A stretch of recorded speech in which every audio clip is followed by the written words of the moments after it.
Coming up on today's episode. Say you want to get to $100,000 passive income in today's money.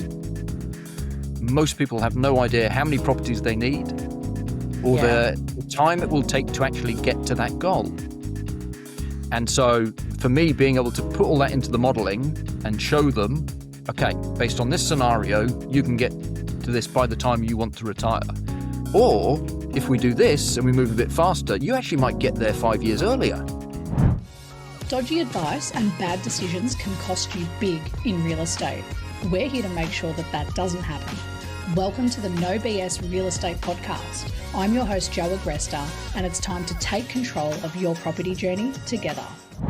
Welcome back, everyone, to the No BS Real Estate Podcast, your listening how-to guide to the Aussie finance and real estate market. I'm your host, Jo Agresta.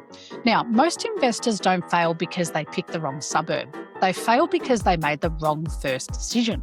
They've bought emotionally, they've misunderstood sequencing, they underestimated risk, or they followed advice they didn't fully understand. And that first decision can cost you years. So, on today's episode, we're joined by Tim Watson, who spent 20 years in Big Pharma while building his own portfolio on the side. He's invested, made mistakes, hired advisors, questioned fees, and now works with investors navigating those same early decisions. So from bricks to wealth, Tim Watson, welcome to the show. Brilliant to be here, Jo. And thanks for having me. Of course, I've been so excited for this because when we were catching up in our, with all our guests, I always do a pre-interview. And when we were talking, your background in Big Pharma, your own experience and how you yourself questioned, why would I use a buyer's agent? Now you're like, I am a buyer's agent helping other people. I'm so excited to unpack that journey because a lot of our listeners are in that boat where they're never fully sure or convinced. It's like, well, I can do it the way my parents did myself. Yep. And this is where a lot of those bad decisions get made at the start. Yeah, absolutely. And you're absolutely right, Jo. I have been on that journey myself. I have definitely made mistakes, which I'm happy to share. But I've also learned a huge amount during my property investment journey, and a lot of which I now share with clients to try and make sure that they avoid those mistakes and that they really set themselves up for the best financial future that they can. Yeah, which is exactly why we're unpacking all of this with you today. So before we go too far into the start of the episode, we have to do our no BS statement. So this is the statement that we read out for those of you that are new here. We read out a statement at every episode. And the idea is that at the end, we come back with our guest and we say, or we try and debunk, is it bullshit or not bullshit? So today's statement is, most investors make the wrong first property decision. So by the end of the episode, we'll decide if that's bullshit or not. But without further ado, I think the best place to start, Tim, is your background. So before advising others, you were the investor trying to make the first move. How did you end up in advocacy after all those years? Yeah, great question. So look, I followed the tried and tested approach of I joined big corporate. My wife and I actually moved over here in 2006, so hard to believe, but almost 20 years ago. Obviously, you can tell from the accent, even though I have a slight Aussie twang, I am originally from England. And, we moved over here very much for the whole lifestyle of what Australia offers. And it's such a phenomenal country to live in. And we're still here. We're now with two little Aussies ourselves, got 18 and 15-year-old sons, Charlie and Max, Frosty the dog. Wow. And so now really Australia is home. But yeah, I followed the tried and tested route. I went into corporate. It was the safest approach to how to have a safe income. And particularly once we started having a family, to then start a business of my own, would have been more challenging and a bit more higher risk. So I spent 20 years in pharmaceutical. And look, I've got to say, I worked with some amazing people. And I wouldn't have stayed. I actually stayed with the same company for almost 17 years. And I wouldn't have done that unless, I liked the people I was working with. And, it was a great place to build a career. What I realized while I was there was that I wanted to take control of my retirement. And so I didn't think super was going to be enough. They give you these statements of what your super is going to be, when you're, 65, etc. So depressing to look at. right, and how many years are you going to have to work for? And I remember looking at it thinking, I've got to do something else that's going to help me fast track that retirement. And Yeah. so I started listening to a lot of podcasts, things like the Smart Property Investment Show and Pizza and Property. And I Oh, just they're got great more and shows. more, yeah, great shows. And, more and more I just got into understanding property and seeing it as a great vehicle to start building wealth. Yeah.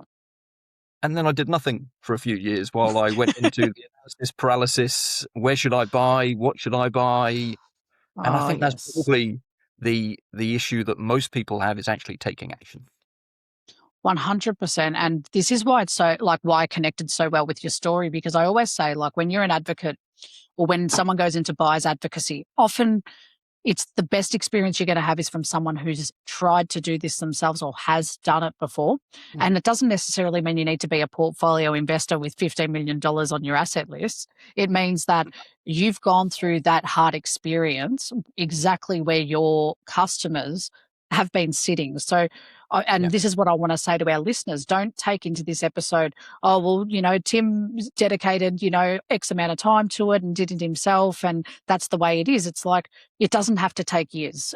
This is why I'm such an advocate for real professionals doing the work, because it's time consuming. Like, I've been there, buying my own properties and investments, and I've done that by myself at the start. Right up until I became a buyer's agent like you, I did the same thing because I thought people just need support. I was like, I would have loved having me. It's like, I would have loved having you. I would have loved having me when I was trying to make that decision. Yeah. And look, for me, if I think of why I ended up using a buyer's agent, it was because, look, as I said, I got stuck with analysis paralysis. I then finally dipped my toe in buying an investment property and bought a unit on the Gold Coast just because we'd been there. And I thought, you know what, it'll be a good investment and we'll get up there and go and stay there every now and again. How many times do you think I actually stayed in that place? Oh, I reckon maybe once. Never actually went and stayed in it. So the intent was there. But for me, I can now look back and say it was a terrible investment.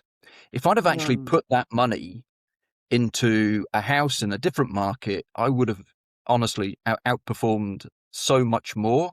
Now, in the end, it turned out to be an okay investment. I actually sold it last year after holding it for probably about 8 years. Wow. But the strata killed the cash flow. You've got, all the costs that just go from owning a unit. And for me, ultimately, the capital growth was nowhere near as good as it could have been. So that for me was a big learning that, look, now I don't buy units. I only buy houses for clients because of the land component. And that's not to say that units aren't appropriate for some people. In fact, there's data out there now that some units are outperforming house price growth. But the reason I don't buy units is just because I like the land component that comes with owning a house. I like the fact that it's down to you as to what you want to, do with it. But you have to buy in the right suburb.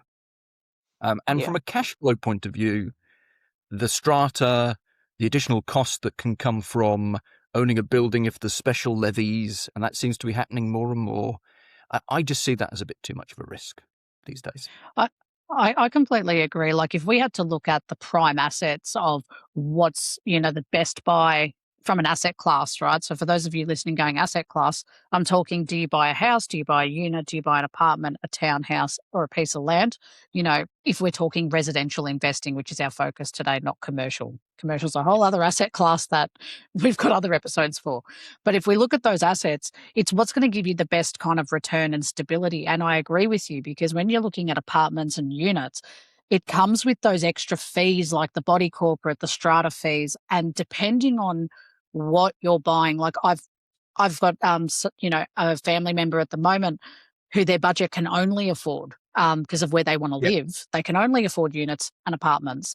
And from my buyer's agent perspective, I'm like, these are just such difficult investments. Like, they're just, absolutely. Yeah. It becomes the strategy. Yes. And look, I think, Joe, you touch on a really important point, which is, and I didn't do this. This was one of the mistakes I made, was I just wanted to start my property investment journey, but Yeah. without really much thought about what were my long-term goals, what was the passive income I wanted to generate, how much equity over time did I need to get to a point where I could retire. And now that's the first thing I do with clients is understand what are their actual long-term goals and then map out a strategy for how we get them there. And Yeah. most people have no idea how many properties they need, what sort of yields they might need, how long it's going to take to get to their end goal. And I find that that's a great way to start any engagement is by doing that. You have to do it person by person because everybody's journey is unique, but at least it then maps out a plan. And then Yeah, for hopefully sure. over the long term, my goal is then to fast track getting them to that outcome. 100%. And it's just so accurate. And that's why this episode is so on brand. And I guess, like, when you look at the buying side of things, like when you were about to buy, what pushed you from interested in a property? Like, well, let's take your unit example in Queensland. What was that Yeah. decision for you that pushed you into, oh, I'm interested in this unit, to I'm going to buy it? And how did you get out of that analysis paralysis? Yeah. So look, I literally did spend years thinking about buying an investment property. Cost was obviously a factor. So because it was my first investment, I only wanted to put a certain amount of money in because I considered it a risk. Of So in the course. end, this unit I bought for $175,000.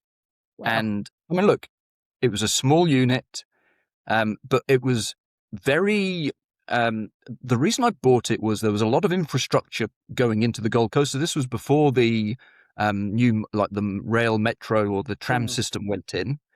And I bought on Chevron Island, which is actually very close to the beach, very close to the city area. So I just thought as a location, it's going to do well because it's got the infrastructure going in and it's very accessible to everything around the area. So that was my primary driver for buying. But what I didn't do, I just chose the Gold Coast because I've been there. What I didn't Right. do was consider the rest of Australia. And what other markets could I have gone for? Could I have bought a house? And, this was 2016 when I bought this. So, I could have bought a house for the same amount, even though it's hard to believe, 175,000, but I'm sure I could have Yeah. bought a house somewhere with better capital growth potential. And so now what I do is really use data analysis to determine which markets have the best potential. And if a client is willing to buy nationally rather than locally, it opens up obviously thousands and thousands of suburbs. And so I think you've got to start with the plan, and then you've got to get the suburb right and align that to client and what they're looking for. And then you worry about the house within that suburb. And So this is what I love about that. It's the options, right? It's like, I think we always are used to buying in a place we've either visited or that we loved, and enjoyed. We're like, no, I need to buy something there because I personally love it. But we don't really often think of like that future resale value. Like, will it sell? Or will we make money? no. And so one thing I learned, so this unit I bought was 39 square meters. Now, Oh being gosh. very new to property, I didn't realize that a lot of banks actually wouldn't fund a loan Yeah. on a property under 40 square meters.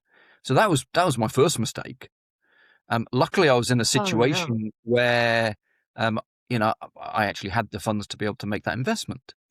So the other thing was the yield looked fantastic.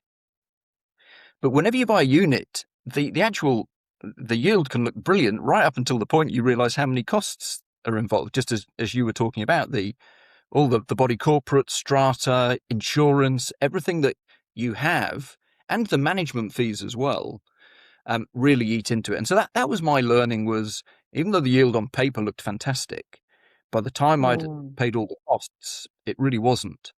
And you then layer on top of that the less capital growth that I got from that unit compared to if I'd have put my money into a different asset in a different suburb, Sure. I know I would have done so much better. But hey, Yes. the reason I did it was to get started on the property investment journey, and it taught me a lot of lessons. Oh, absolutely. Which leads perfectly into what I was going to ask next, which is like looking back. And obviously now you're an advocate, so it's different. But if you had to go back in time, what would you have evaluated differently about that purchase? Okay, so firstly, I thought about, as I mentioned, I'd listened to a lot of podcasts, great podcasts similar to yours, and I knew that buyer's agents were out there that I could tap into, but I didn't want to pay the fee to get a buyer's agent. I thought, $15,000 or more was a crazy fee to pay someone to go and help me buy a property. So I did it myself, and that resulted in a number of years of analysis paralysis, and then it ultimately resulted in me making this purchase, which wasn't the best. So the first thing I realized over time, if I wanted to really achieve my goals, was I needed my A team around me.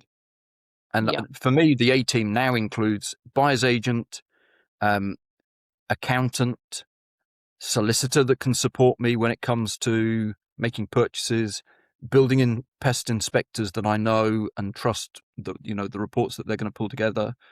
So now I've got my team around me so that when I want to pull the trigger on a property, it's very well thought through and I'm using experts. So I think that was my first learning. And I certainly rectified that with my second property purchase, which I'm sure we'll come on to. Oh, yes. That was a key learning, was you've got to get past the costs involved and use experts that can help you on your journey. Unless you have a real capability. There are absolutely people who can do this themselves. Yeah. You mentioned time. Time for me was a massive factor in that I was working in a busy corporate job.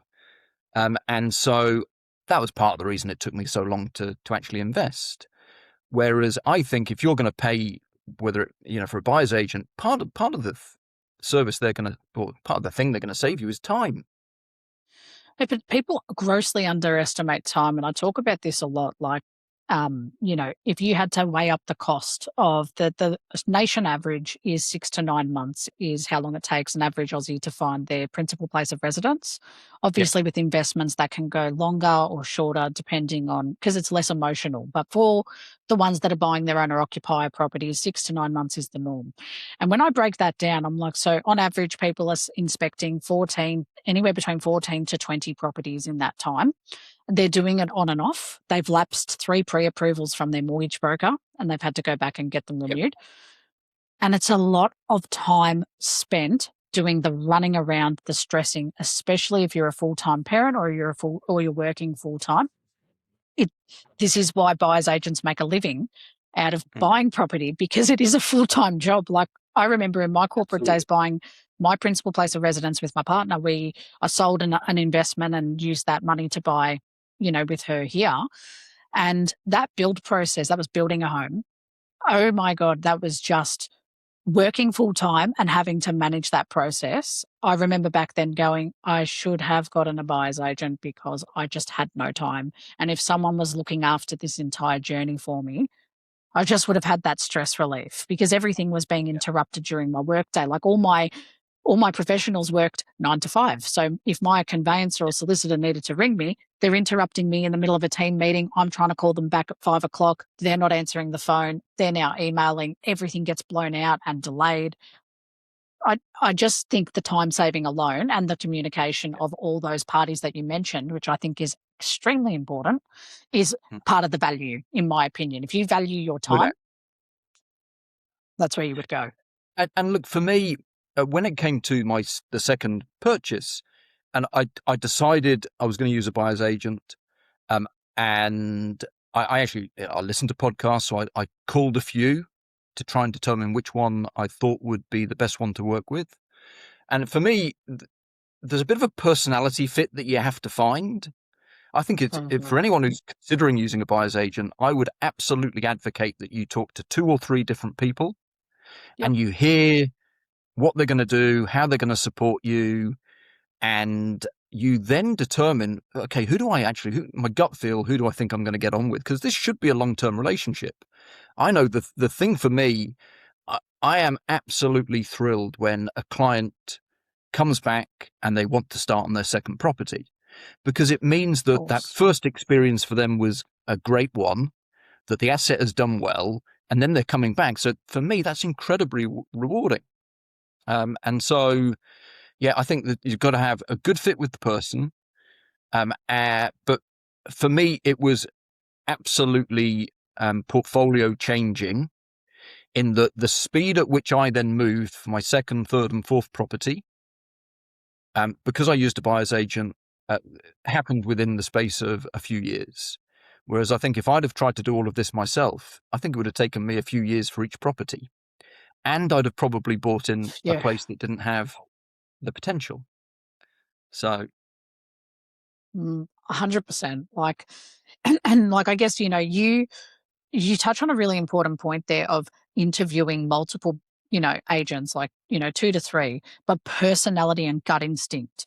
As a person what you click with, because like you said, you're hoping that it turns out to be a long-term relationship where they come back and buy a second property, or they add to that portfolio, you start to grow into a bit of a journey. So even if you're using Tim, for example, to buy your own property as your first investment, if that's the choice that you make, then you're going into the investment pathway on the second one. And that might be sooner or later.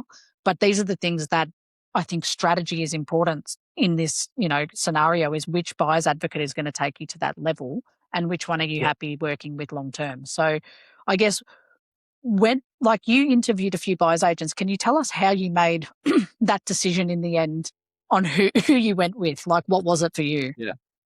So I did. I interviewed a few, and for me, one of my goals was a passive income. So I actually opted to purchase a property. And funnily enough, the timing of this was right just after COVID had hit. And so again, it was an incredibly high risk time. But this particular buyer's agent, he had a bit of an expertise in helping to not only buy a property, but also then add a granny flat to it. And so the thing that appealed to me was the cash flow side of that. So we bought in Eagleby, which is sort of the Beanley region. And I still can't believe that was under, or just around sort of 260-ish, I think, 250, 260 for a 3-bed house, which is insane now.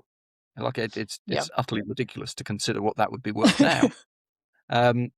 But then went through the process over that next year of adding the granny flat. And there is no doubt, I still hold that asset because from a cash flow point of view, the property plus the granny flat, it's phenomenal with regards to the cash that it generates. So back to your question, that was, I chose to use this particular buyer's agent because he had that expertise. Right. So you kind of went with your goal being cash flow, like passive income cash flow. I want that to be my plan. And then this advocate, like when you went to each of your advocates, I'm assuming this is a similar thing that you told them, but then his strategy to get that working is what appealed to you most. Correct. Yeah. And this is the difference. Like, this is what I love, these tips that are coming out, because you guys tuning in today probably going, oh, so these are the kind of questions I can ask. It's like, yeah, well, what is your goal? First, you've got to establish, why do you want to buy your own home or invest? Whichever that pathway is, the first property decision is so important because it can set up your whole pathway. Correct. And certainly something I talk to clients about is when we're trying to find the right market to buy in, really the first 1 to 3 years and the performance that asset has is crucial. Because if you're trying to build a portfolio to achieve a long-term goal, if you have really strong growth within the first 1 to 3 years, you can then tap into any equity that you develop. You work with a great mortgage broker, who's another key component of the A team. And that can really help fast track your portfolio growth. So and look, it's interesting. So I've used a number of different buyer's agents, during my journey. And so that particular agent, I didn't find particularly analytical. He seemed to have the contacts. This was actually an off-market purchase. But interestingly, when I now look back, and again, I probably didn't realize this at the time, but I now look back and I think actually the analysis that he shared with me was really quite limited. Right. Whereas the next buyer's agent I used was the polar opposite. Very, very analytical, You know, and for me, this is the approach I've taken is I think data should be the driver of the suburb that you buy within. Yep. And so Absolutely. you have to understand, and I use a whole range of different sources to help me determine the right suburb for clients. But you have to understand the supply and demand factors, stock on market percentage, inventory levels, vacancy rates. All of these, when you bring them together, are absolutely fundamental metrics that give you an indicator of the capital growth potential of a suburb, the cash flow potential, and equally level of risk. And those are the sort of the three core things that I'm trying to understand when I analyze the data. And so, I then share those reports with clients to give them the confidence in the suburb we're choosing for them. Whereas I've actually worked with buyer's agents who wouldn't even tell me the suburb that they wanted to buy in for me because they were wow. concerned that I'd go out there and start buying in that suburb myself. So And this is like a tip for I that look, gatekeeping. absolutely. So I now look back on that and I think, you know what? If someone's going to pay me a fee, they absolutely deserve to know the suburb we're buying in, see all the reports that I see, so that they have confidence in what I'm going to do for them. And that's just my approach. And 100%. look, I do come back, I obviously come from a very corporate background, but for me, that's the right way to work with people. There's a level of trust.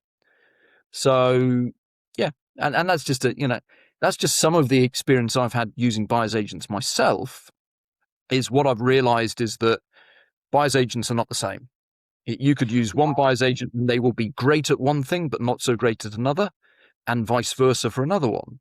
And so again, it comes back to when you're having those discussions, and it comes back to why you should reach out to 2 or 3 of them, is you should be asking these questions as to what they're going to do and what they're going to share for you, how they're going to develop a strategy for you, how they're going to figure out which market to invest in, what sort of agent contacts they have to identify off markets. They're all they're core questions that should come into using a buyer's agent.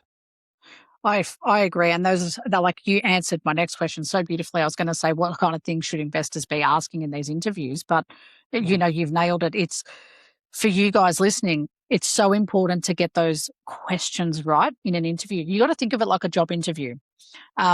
You're interviewing someone for a position of buying a house for you, buying an investment for you. So you need to treat it like a job interview of, well, why should you do the job? And I'm going to do that with 2 or 3 of you. And then I'm going to look at all the answers and say, well, who do I think is the best fit? So like the other question I'll ask you quite candidly actually is what made you go from that first buyer's agent who obviously got you a great asset, great, performing property, then how come you chose to do another buyer's agent the second time round? So how did that decision come about? Yeah. So again, it comes back to that sort of personality fit and the experience that you have. And look, what I found, firstly, I can look back on that brilliant asset, still hold it. Very lucky that buyer's agent found it for me, and he was excellent at what he found.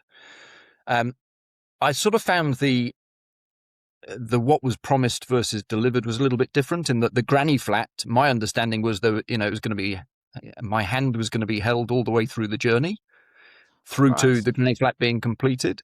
And what I actually found was that as soon as the deal was done, it was then down to me to negotiate everything with the granny flat builder.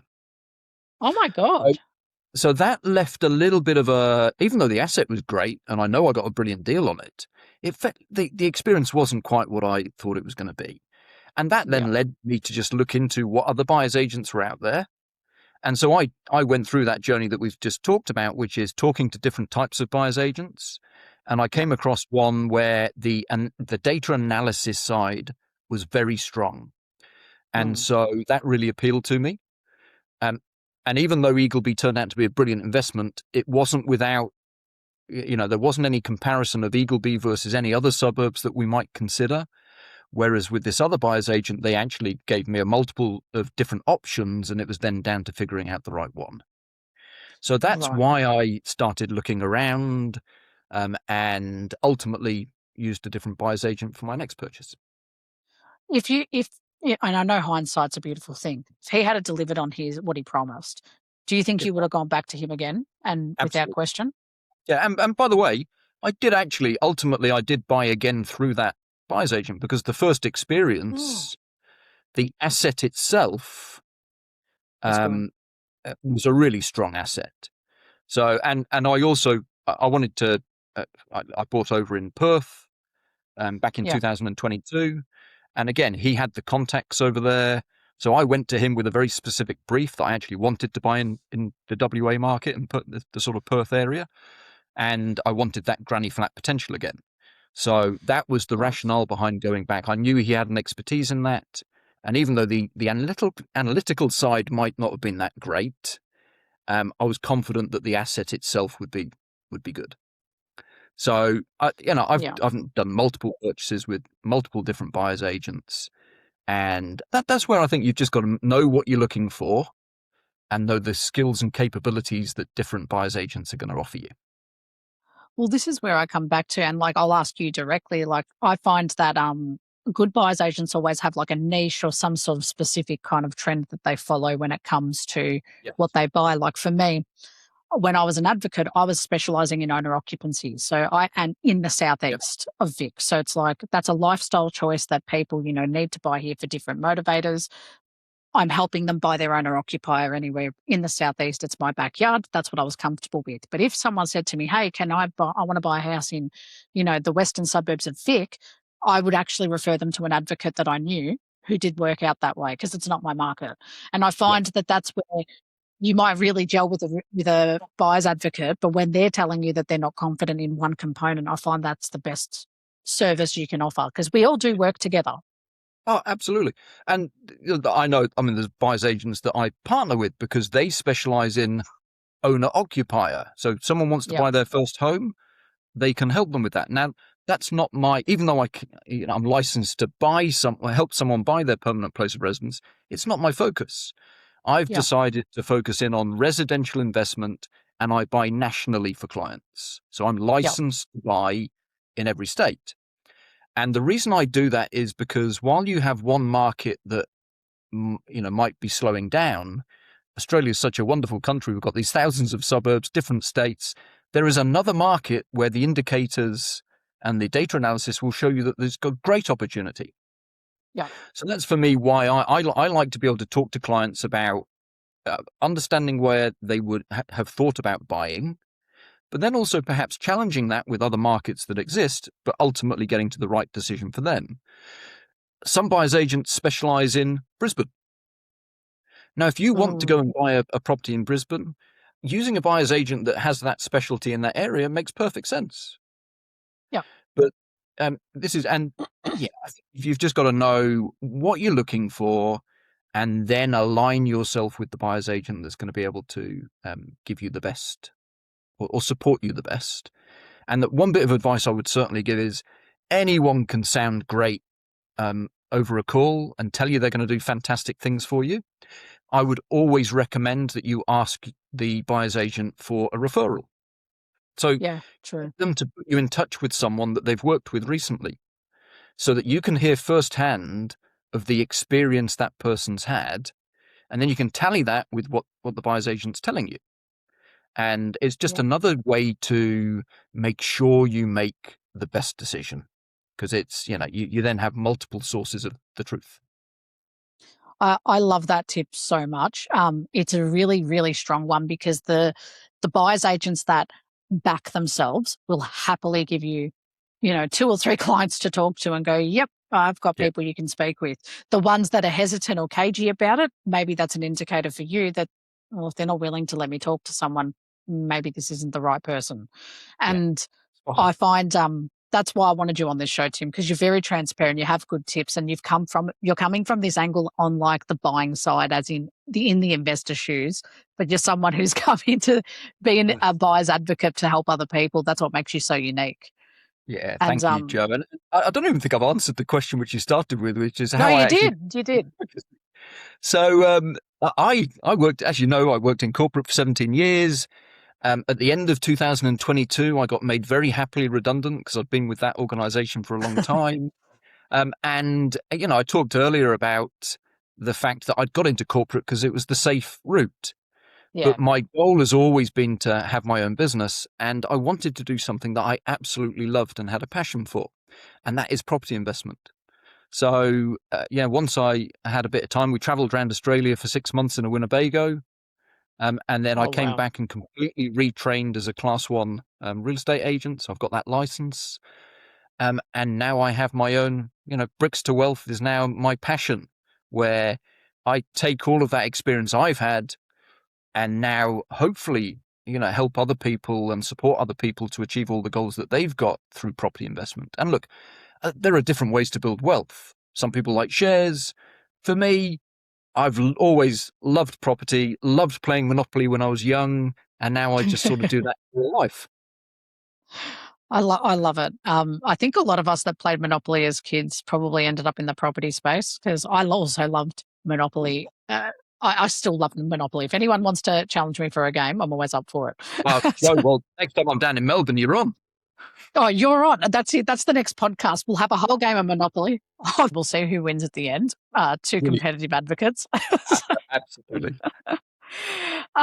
But I wanted to go into our fan favorite segment now. Quick shout out to our listeners for always sending in their stories or stories they've seen online through the Reddit communities. We're going to get Tim to do our Reddit Real Talk segment with us today.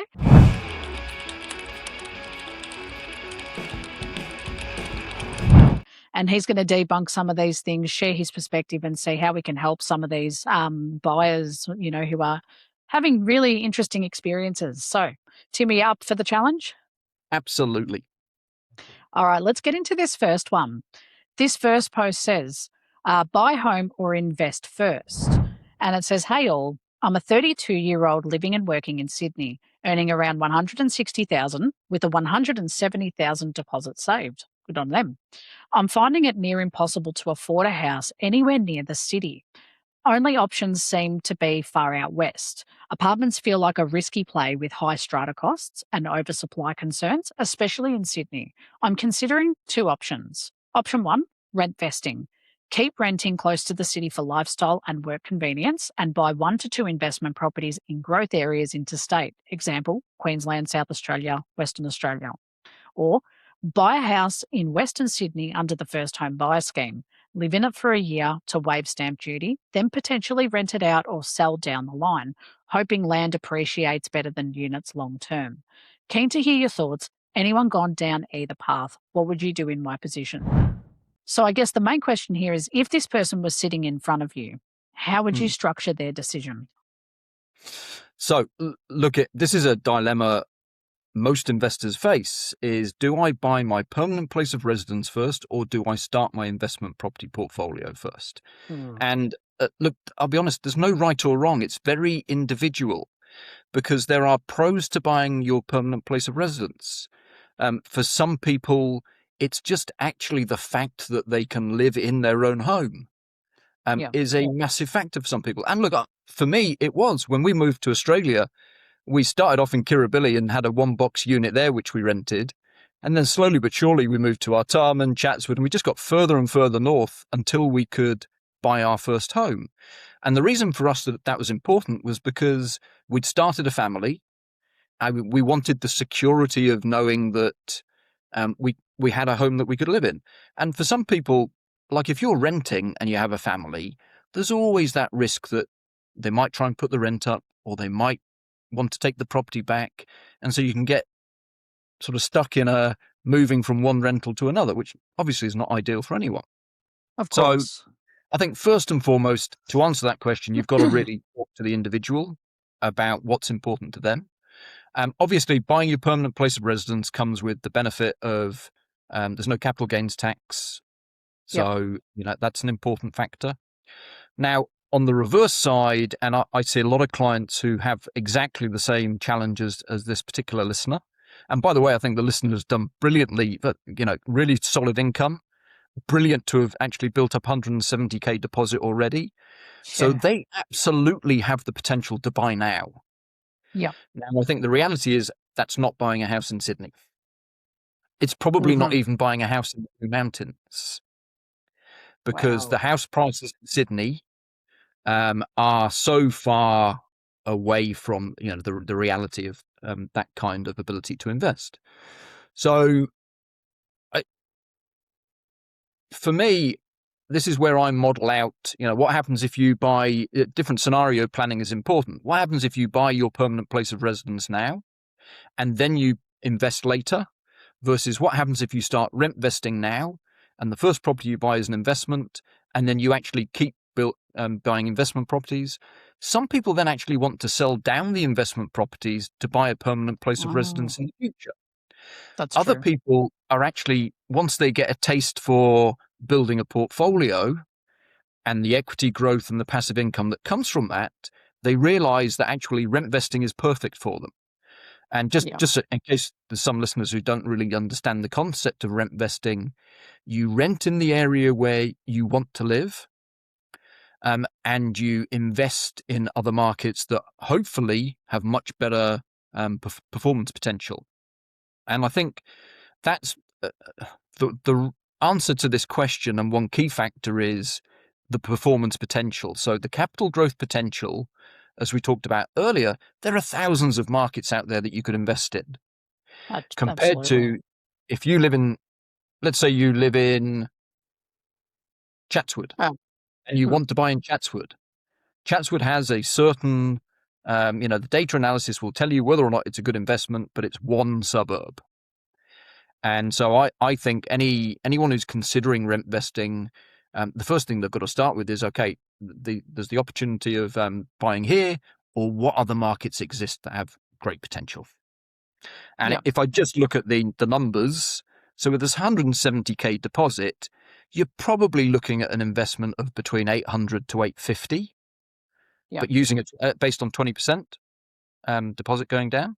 Now you can, as we know, you can now tap into different incentives that might actually enable you to have a higher loan percentage.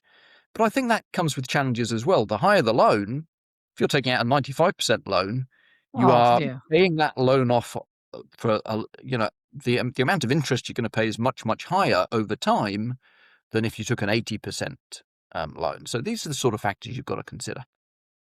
Absolutely. I think that's well answered. It becomes, I think this person's probably decision is, well, what's their goal? What do they want to be doing? And then Absolutely going from there.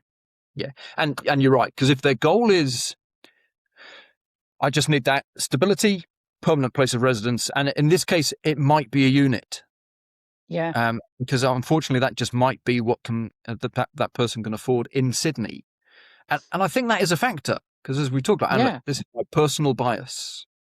I don't think units are the best investment, but that's my personal view. For some people, I'm sure it's a great fit, and it's a great way to get into the property market.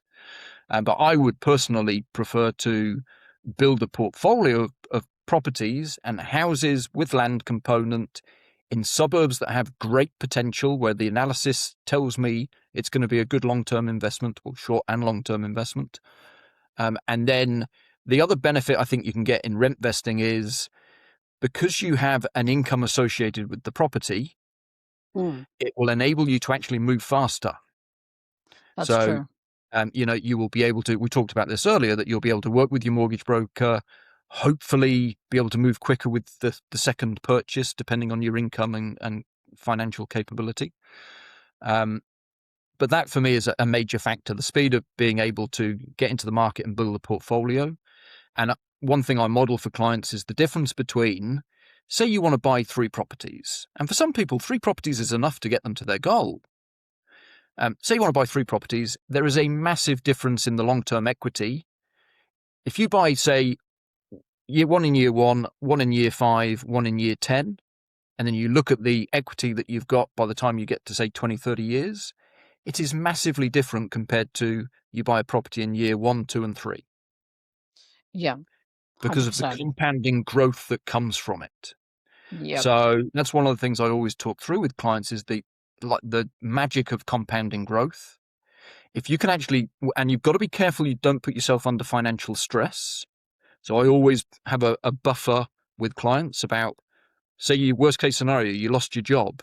how many months would you want of your salary sat in the bank just to feel comfortable? And for some people, it's 3 months. Some people, it's 6 months. But you've got to have a buffer. But yeah, back to the main point is the compounding growth of moving quickly is phenomenal. 100%. And this is where, like, I'm going through this, like I said, with a family member at the moment who's trying to make that decision. And the question he asks is like, my budget is so limited. I realistically, in where I want to live, I can only afford apartments or units. And this is where I'm starting to have that conversation of, well, maybe rent vesting is the best solution here. Because do you want to be in a unit or an apartment that you're settling for, that you're committed to for a number of years? You have to like it enough to stay in it for a number of years. And if that's all green lights for you, fantastic. That might be the best option, and hang on to it to see any growth, movement. But if the plan is you want to eventually go back to living in a home with 3 or 4 beds, 2 bath, 2 car, then the vehicle to get there might be different, and rent vesting might actually be more appropriate, as long as that investment is the right one with the right return on it. And this is that compounding growth, like you said. Yeah, that's right. And look, the reality these days is, the market has grown so much in the last 3 to 5 years that you now need, like, the houses cost a lot more than they used to. So I bought for a client for $575,000 recently. And that's probably at the lower end of the market to be able to get into a 3-bed house. And, I think at the end of the day, it's back to that individual of what capacity they've got. And the analysis that you then do around what suburbs are appropriate for them has to be based on that capability and capacity. For sure. Then you find the right place and the right property to invest in. 100%. No, I think that's solid advice for these guys. Let's move on to the next one, because this is interesting. There's a little bit of skepticism about buyer's agents. So this is the way it's actually titled: Skepticism about buyer's agents. This person writes, getting a buyer's agent. What are your thoughts on getting a buyer's agent? Is it worth paying around $20,000 for it? Potentially looking at other markets where I'm not familiar with, those suburbs. Thanks in advance. Now, there's very mixed comments in the comment section. People saying get a buyer's agent, they are, fantastic, down to do not use a buyer's agent, they are all sharks and they're out to get you. And one guy particularly has very bad disdain for buyer's agents. I would love to know what experience he had. But, I guess when you hear this level of skepticism, what do you think is driving it? Well, firstly, I've been there. I was the skeptic. I didn't want to pay $15,000 to a buyer's agent for a property that I thought I could do myself. And look, it only came from experience to realize, what, I didn't have the capability to do it myself. I didn't do the data analysis. I didn't have the time. And I think we talked about this earlier. Time is a massive factor as to why you would use a buyer's agent. If you have the time to do all the research, you have the capability and the tools to do all the data analysis, you can do this yourself. Absolutely. Yeah. If you don't have either of those, then a buyer's agent can be worth their weight in gold. And that's certainly my experience. Now, back to the question of, buyer's agents, sharks, etc. I think we know the buyer's agent space has exploded in the last recent years, from a period where 5 years ago most people didn't even know what a buyer's agent was, to now there are literally thousands of buyer's agents out there. Yeah. And I think, unfortunately, what comes with that is there is a different level of quality that some buyer's agents will offer versus others. And look, some people dress themselves up as buyer's agents, but they're actually selling off the plan, apartments or they're not a buyer's agent. They are not acting on behalf of the buyer. And for me, we come back to the questions that you should ask. One question anyone should ask is, how do you get paid? Yep. And when a client asks me that, I always tell them the only way I ever get paid is from you. Firstly, I don't get involved in any developments, so there's no, selling commission. If I negotiate a reduced building and pest inspection, if I negotiate a better property management fee, I will always pass that on to my client. Yeah. And I'll make that very clear right from the start. So, and this is, if you're going to pay a fee to a buyer's agent, you should be getting their support every step of the journey. And that in itself should be Absolutely. paying for the fee. So, Absolutely. again, look, absolutely. Are there some fantastic buyer's agents out there? Definitely. Are there some not so great buyer's agents? Unfortunately, yes. So, It's you've got to ask the questions. You've got to be comfortable with how they're going to support you, people that they've worked with that can share the experience that they've had, and then you can reduce the risk of who you're working with. And you can never 100% take away the risk, but you can No, of definitely minimize. course. So Well, it's this like, is it's the same thing with like picking a mortgage broker. I think in the market these days, like yeah, you've got to see buyer's advocacy is exactly where mortgage broking was about 15 years ago. So yeah, like 15, 20 years ago, mortgage brokers were, very scarce in the market. It was similar to our numbers with advocates. About 6% of the market was using them, whereas the bank had the majority shareholding of people using the bank directly to apply for a home loan.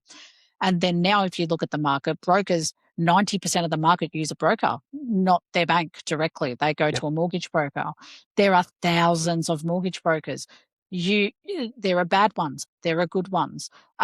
Your questions, your due diligence is fundamental. And if that's the only thing you have to be responsible for in a buying journey, yeah. confirming, do you have the right advocate? Do you have the right broker? Do you have the right accountant, the right building and pest person? Your due diligence comes down to your selection process and being Spot unafraid on. to question it.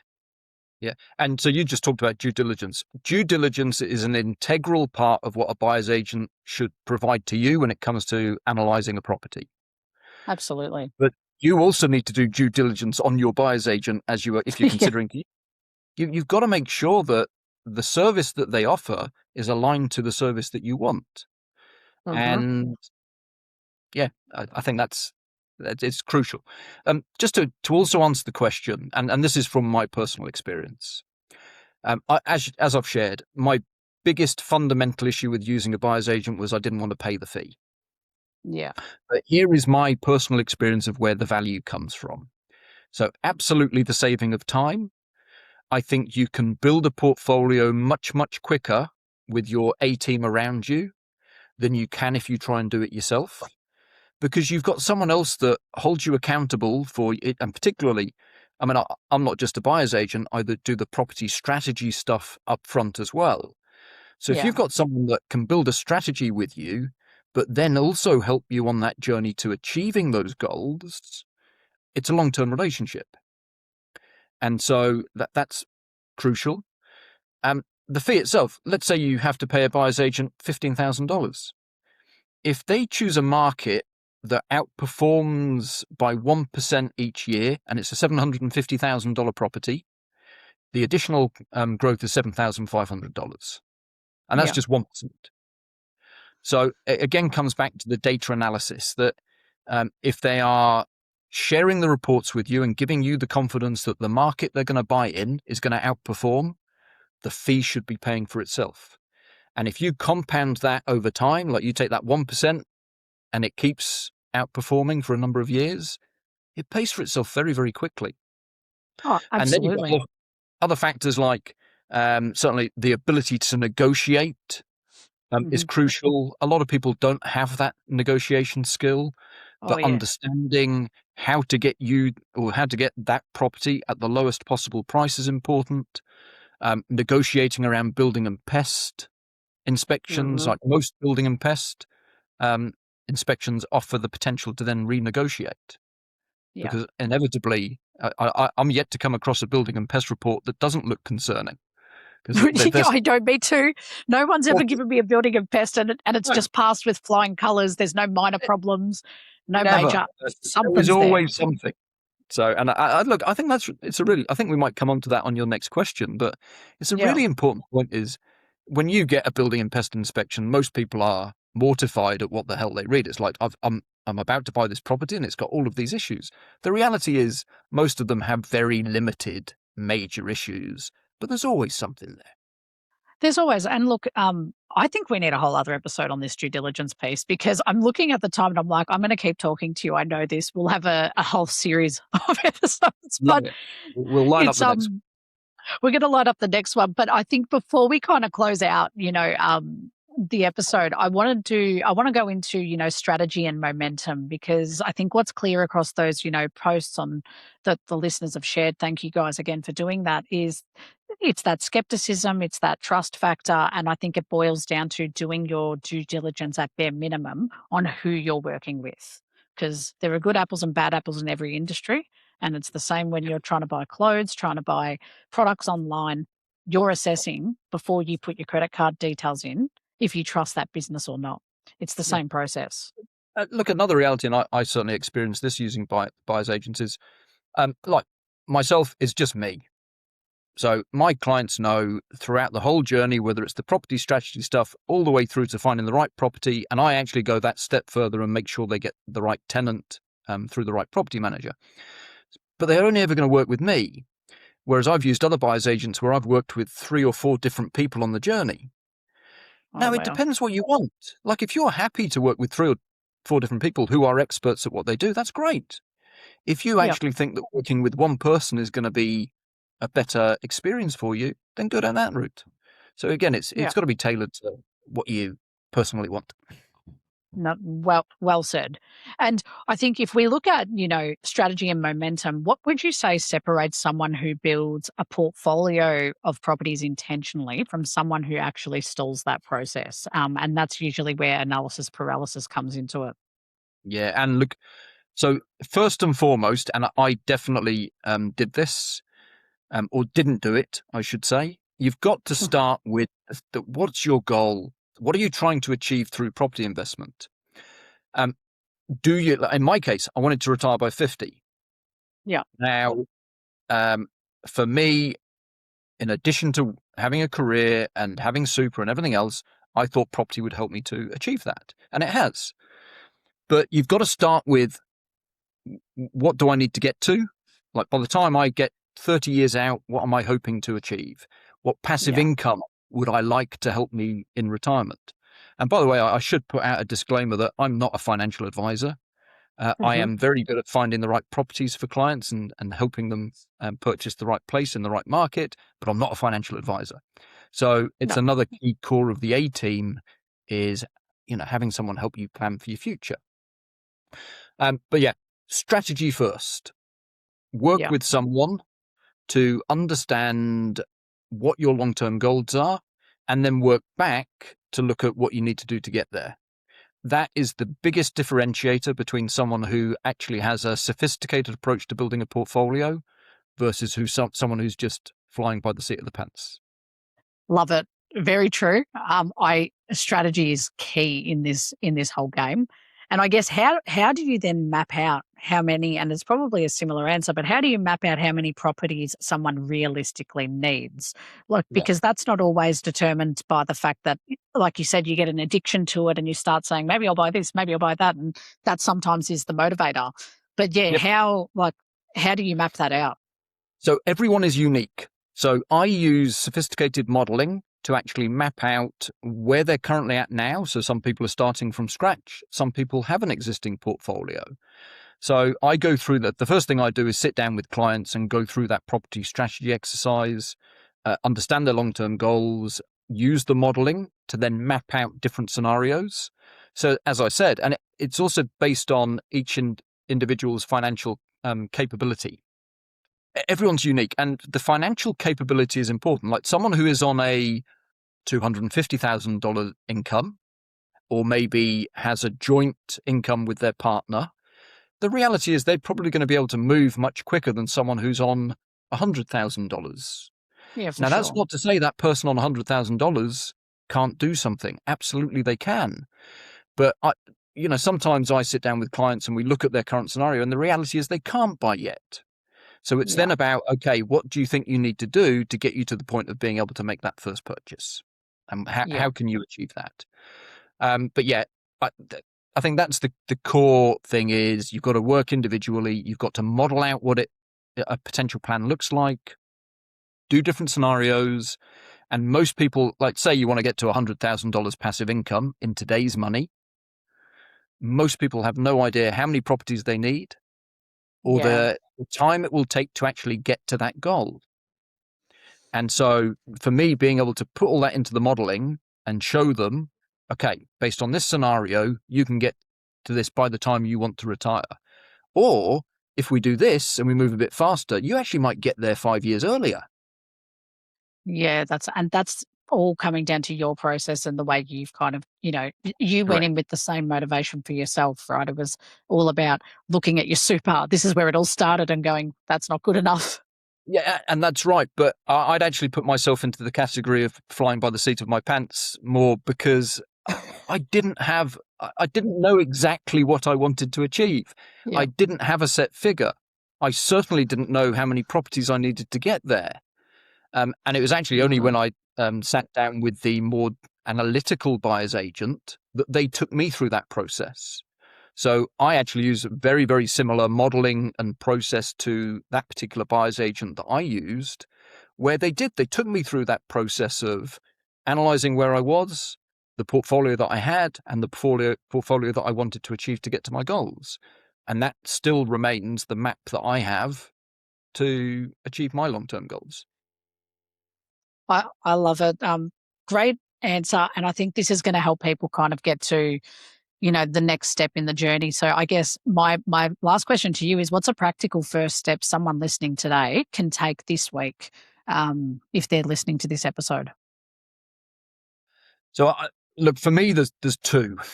One is, some people don't like this phrase, but property is a game of finance. I believe it's true. Without the finance, it's difficult to be able to buy your first investment property.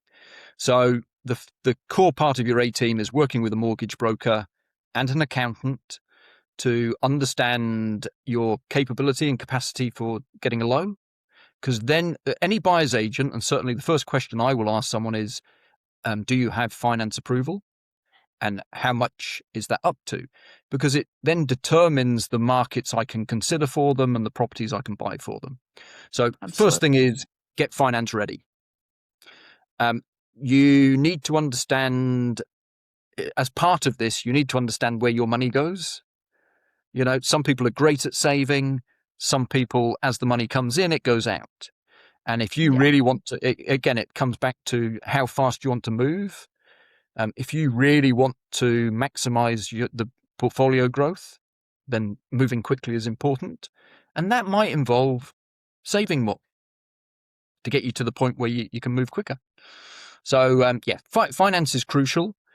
The other thing I would say is, and again, I fell into this, is procrastination kills the sort of long-term wealth growth.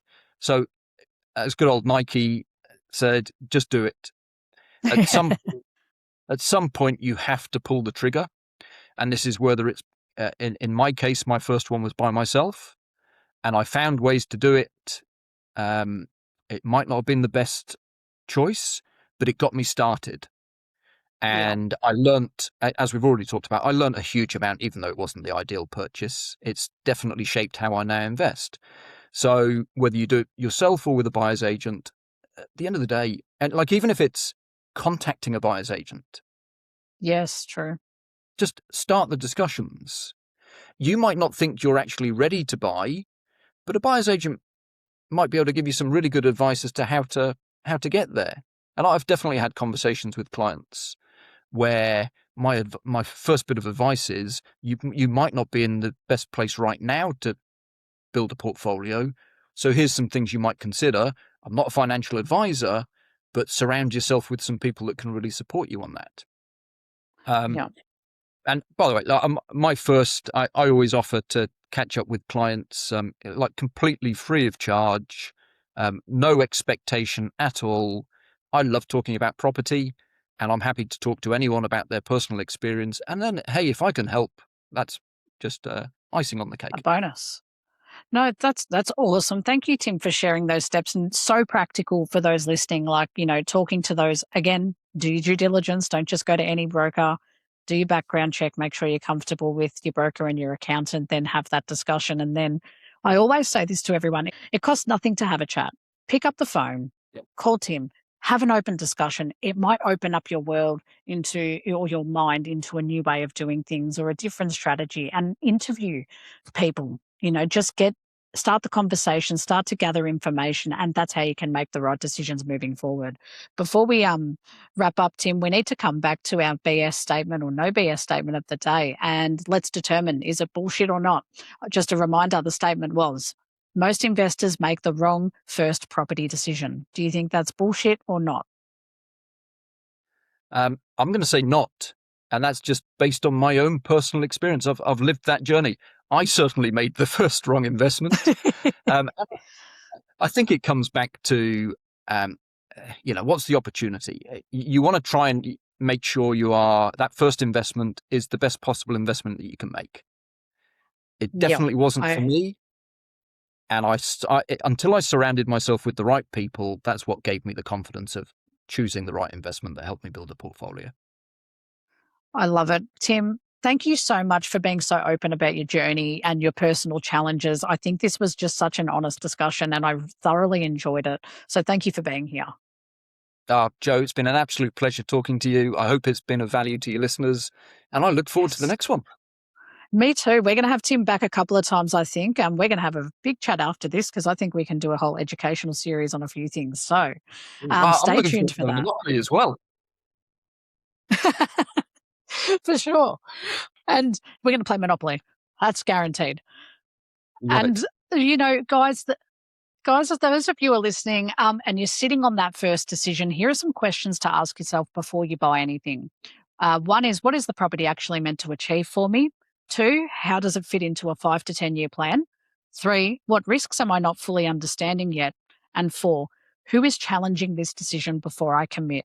So don't forget, clarity first, commitment second. And if you want to connect with Tim or continue this discussion, all of his details are in the show notes below and on screen. If this episode helped you think differently, share it with someone who needs to hear it. We'll see you next time on the No BS podcast. I've been your host, Joe Agresta, and this has been Tim Watson from Bricks to Wealth. Thanks everyone for tuning in. That's a wrap for this episode of the No BS Real Estate Podcast, powered by Abodi AI. If you found this conversation helpful, don't forget to subscribe, leave a review, and share this episode with someone who might need it.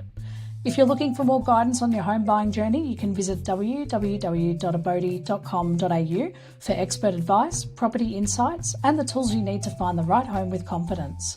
If you're already on your journey, you can also download our app. Just search Abodi AI on the App Store or Google Play. Have any questions or want to connect, you can follow us on Instagram at abodi.com.au or send us a message. We'd love to hear from you. Thanks for tuning in, and we'll catch you in the next episode.